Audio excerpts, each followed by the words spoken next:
It's the end of the 1980s, and the Soviets are invading Afghanistan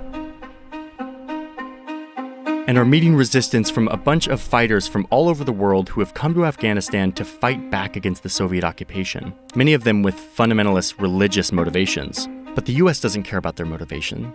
They just care that they're willing to fight against the Soviets and the Soviets' puppet, the Afghan president. And it totally works.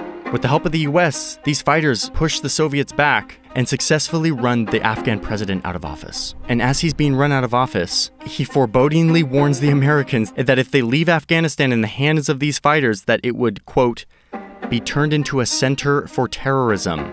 And his prophecy was completely fulfilled.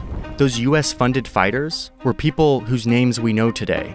Osama bin Laden, Abu Musab al-Zarqawi, the guy who started the group that would eventually become ISIS. Those same weapons that the US sent to counter the Soviets and to effect regime change in Afghanistan would go on to be used against American soldiers years later, when the US was back, orchestrating yet another regime change after 9/11, against the very groups they once enabled.